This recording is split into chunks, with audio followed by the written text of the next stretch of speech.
Screenwriter Hashimoto Shinobu was a frequent collaborator with Akira Kurosawa and wrote the screenplay for great films such as Rashomon, Ikiru, and Seven Samurai. But in 1962, he collaborated with director Masaki Kobayashi and produced a masterclass in screenwriting when he wrote Harakiri, number 33 on IMDb's top-rated movies of all time. Here are 6 screenwriting secrets in Harakiri.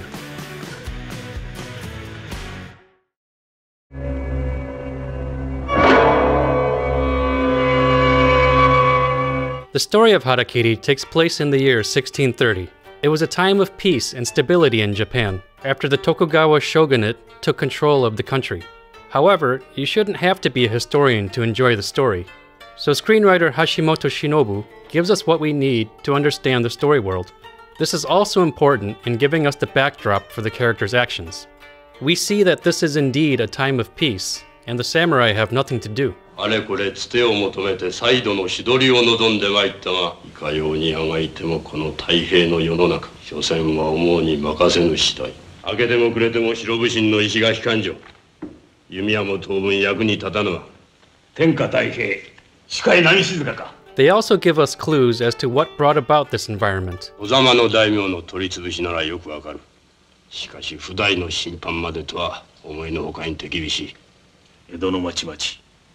関ヶ原以来の浪人どもでうじゃうじゃ溢れておる。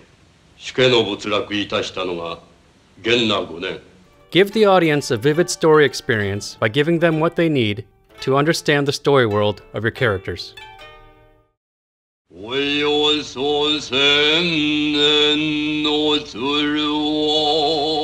Harakiri, more commonly known as seppuku, is an ancient Japanese form of ritual suicide that involves disembowelment. This is a tradition that is completely foreign to most of us.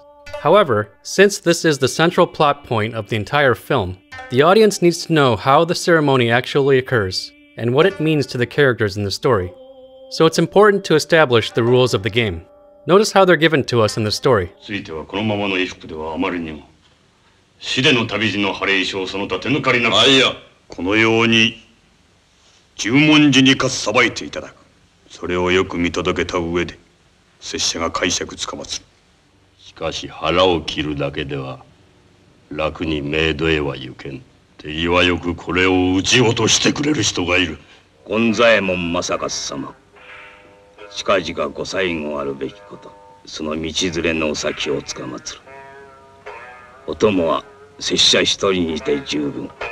If you have a complex topic in your screenplay, be sure to establish the rules of the game for your audience.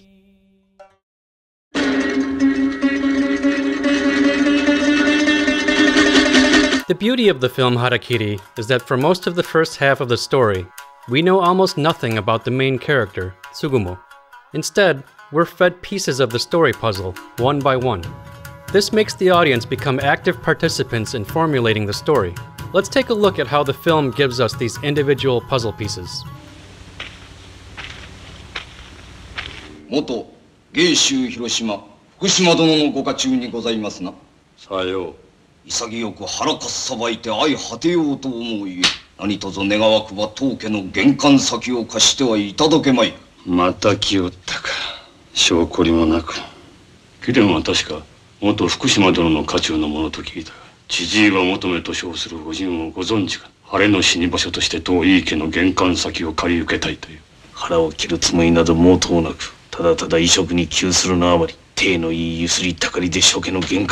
Ii clan gives Chijiwa Motome a bath and new robes to wear. This is his reaction. From what we know so far, notice how the audience starts to judge Motome's character. Back in the present moment, Saito asks Tsugumo what his true intention is. Going back to Motome's story, when the Ii clan force him to perform the Harakiri, we get this.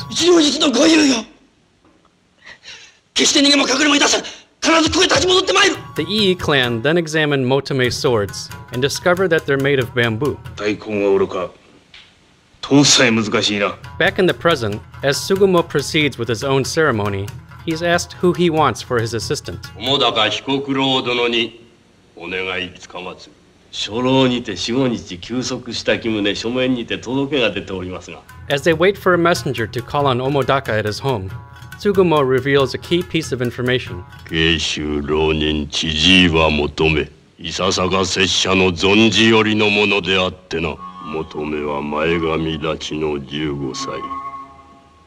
娘の美穂もまだ11歳であどけない。We then get this development. 家人のお言葉では熱が高く、体の節々に耐え難い痛みを感じる由にございます。では矢崎隼人殿にお願い申し上げる。嗣本殿、残念ながら矢崎隼人も病気で休んでよ。では致し方がない。川辺梅之助殿にお願いつかまつろう。しかし揃いも揃って3人ともが本日に限ってお差し支えあるとは、いやこれはまた期待な。So as Saito and his men discuss what Tsugumo might be scheming, the audience is wondering the same thing. Tsugumo recounts more of his past, and we get a glimpse into his mind, as well as that of Motome. いたか。これ戦国家の玄関先で腹を切ろうとしたつまらぬことがお入りのよしにございますが。ああ、まったくの。血眼になってもいかんともしがたいのが当説。So this raises the question, if they both believe it's a shameful act, what made them do that exact same thing on separate occasions? We start to get some clues.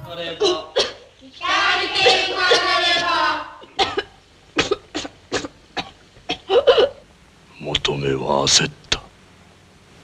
不憫なやつ。ああ、お侍さん。冗談に書けませんや、冗談で。町方の者でさえ仕事にあふれるんでね。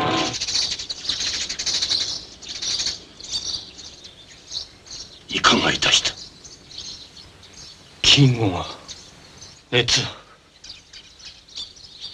火のような熱。金吾、負けてはならんぞ、負けては。After Motome commits seppuku, the three EE swordsmen deliver his body back to his home. Remember what was said before? 家人のお言葉では熱が高く、体の節々に耐え難い痛みを感じる由にございます。残念ながら矢崎隼人も病気で休んでよ。まさか川辺梅之助殿までご病気というようなことはござるまいな。So now we know why the three men became ill. Or at least, that's what we think. Here's the real answer for the bamboo blades. 大将まで売り渡して、お主は美穂のために大将まで。And the true reason for Motome's request for a brief respite. 求めとしてはおそらく異彩を拙者に話し、またできうる限りの手も尽くし、工事をすべて拙者に託した後、当井家にとって返すつもりに。And in the end, Tsugumo reveals his true intention for coming here. 求めの事情を話せば、井家の人たちとて、ああそうであったのか。あの際はつい一同決起に流行り、あのような始末に。まあせめてこのような言葉の一つも聞けば、求めとて満足。And remember the three swordsmen that were sick with a fever? Turns out they weren't sick at all. 念のため生命が一つ一つついておる。徳とご見分を。にもかかわらず病気と称して出資を休み、ひたすら曲げが伸びるのを待っている始末。Give the audience the pieces of the story puzzle, and they'll be tremendously entertained in constructing the story for themselves.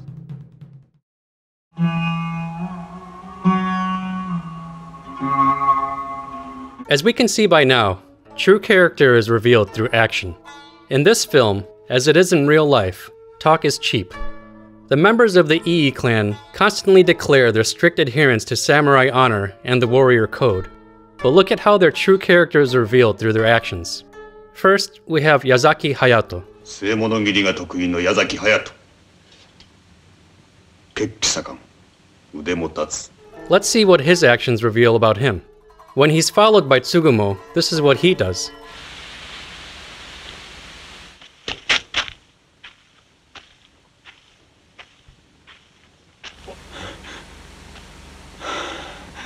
Kawabe Umenosuke is also renowned as one of the best swordsmen of the Ii clan. But look at how he fights.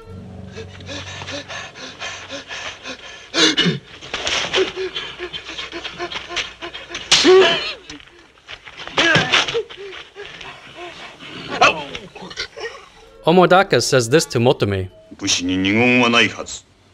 and yet he and Kawabe lie and play games with the young man. お世継ぎ弁之助様にお目通りを。さよう。まず一風呂浴びてさっぱりせられい。衣服その他はただいま当家で用意いたしておる。もう一度お召し替えを願おうか。あ、いかが召された。お目通り許されるよしであったが、つい先刻馬回り役川辺梅之助殿より。さようなはずは。And then there's Counselor Saito. 潔く死に立ち向かう。これこそ誠の侍の道。But what does he do? He hides in another room while his retainers fight Tsugumo. He also says this. 食い詰め浪人の刃に倒れ、または傷つくようなもの遠い家には一人としておらん。 But look at how inept their numerous samurai are against a single man. In fact, they have to kill him with rifles. Now let's look at the true character of Tsugumo Hanshiro. When he's offered nicer robes for the Harakiri ceremony, Tsugumo responds with this. そのようなご懸念一切ご無用に。食い詰め者のス浪人の最後は、むしろこのままの方がふさわしいと申すもの。 When the ceremony is delayed, Saito invites him inside to relax. This is Tsugumo's response. 座敷などへ上がれば、つい里心も、冥土への旅が億劫になってはこと。 We soon see that this fierce warrior is also a human being. 武骨一辺の牧年人であろうと、お主や美穂の気持ちも多少は。 And he is helpless against his grandson. これ、こいつめ、武士たる者のせがれが、えくぼなど見せわって。おれ、キングが、おれ、いいか、おれ、とっとく祭りの用意に。 And in the end, he performs Harakiri in the correct manner.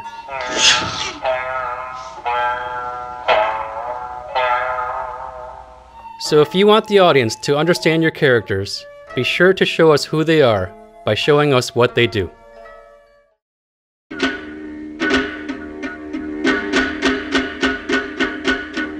Screenwriter Hashimoto Shinobu presents an interesting theme in the story. 甘い人情話の通る世界でも、都合様、世の中の勢いに逆らっちゃダメですよ。時と時勢には誰だって勝てやしません。未だ正道に相なれぬものならともかく、分別盛りの措置まではなぜ。 So what exactly are the ways of the world in this story? Tradition. And that tradition is upholding an image of honor. So on the other side of that thematic argument, we have humanity. So when it comes to being human or upholding an honorable image, the theme really boils down to the characters making moral choices. Let's take a look. First, we have the Ii clan, who represent the negative thematic argument of upholding tradition.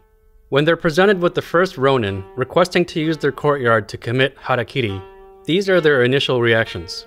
Inaba is the lone voice of reason and presents the thematic argument for being human. とはいうものの玄関先で腹を切らせることもなるまい。何がしかのものを与えて引き取らせるより。 But then we get the other side of the argument. 金を与えて退散を願うなど、そのようにふぬけたことはもともと考えてはおらん。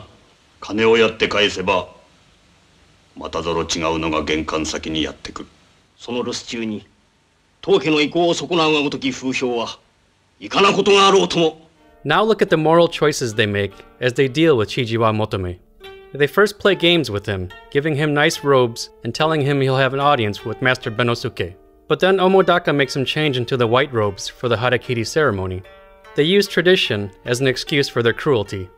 Before the ceremony begins, Motome pleads for a brief respite. 決して逃げも隠れもいたせん。必ずここへ立ち戻ってまいる。ないのか。ないぞぞ。せめて一言、それはいかなる理由か、どういうわけなのか、聞き出してやるだけの思いやりは。But this is Saito's response. 人品骨柄貴殿がそのようなゆすりたかりの輩とは、拙者毛頭思わぬ。お心置きなく。During the Harakiri ceremony, Omodaka explains how the ritual has changed over the years.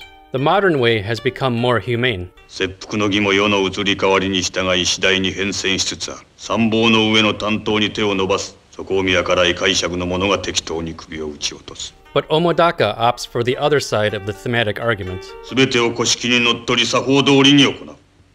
十二分にかっさばいていただいた上でなければ解釈の儀はつかまつらん。Right before the ceremony, the clan discovers that the blades of Motome's swords are actually made of dull bamboo. 大根はおろか、通すさえ難しいな。だから拙者はいかなことがあろうとも竹光だけは。But this is their choice. 貴殿の差し量である。お使い願おう。So of course, what happens? It's a disaster. After struggling with the dull blade, Motome pleads for mercy. But Omodaka adheres to the negative thematic argument. Now let's look at how Sugumo and Motome represent the positive side of the thematic argument. Sugumo is presented with a proposal for his daughter. 娘の縁につながると言ってはおかしいが、放っておいてもあなた様のご運は開けるんでございますよ。And here's Sugumo's response. いかに落ちぶれたとはいえ、娘を側室に差し出し、その手づるで。Also, notice how Seibei states the theme of the story here. 世の中の勢いに逆らっちゃダメですよ。時と時勢には誰だって勝てやしません。Motome also represents the positive thematic argument for humanity. We already know that he did something that's shameful for a samurai. 我が腰の者こそ武士の魂。武士の魂まで売り渡し、竹光などをたばさんでおりながら、よくもまあ生きしゃしゃと。But we know why he did it. 大将まで売り渡して、お主は美穂のためにって大丈夫ません。So the lesson here, don't tell us the theme of your story through a lazy statement made by a character in dialogue. Instead, make your thematic arguments through the character's actions and moral choices.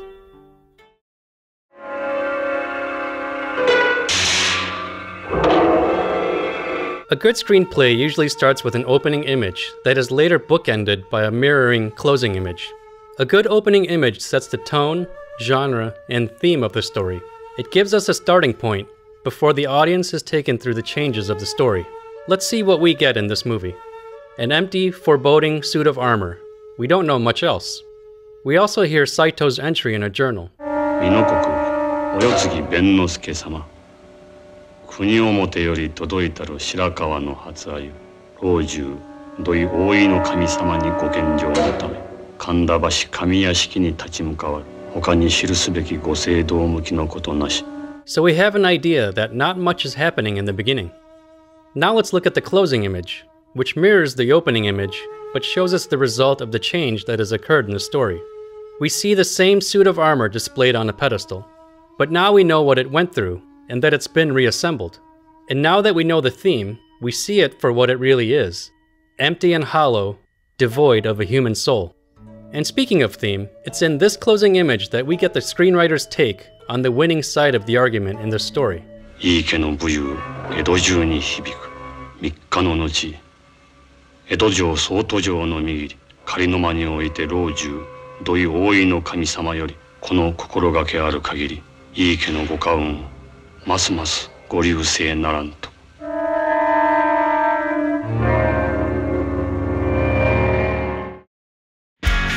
So what are your thoughts? Anything you'd like to add? Let us know in the comments below. Join Script Sleuth by becoming a patron on patreon.com/scriptsleuth and get access to special patron-only content. And if you haven't already, don't forget to subscribe and tap the bell for upcoming videos. Thank you so much for watching.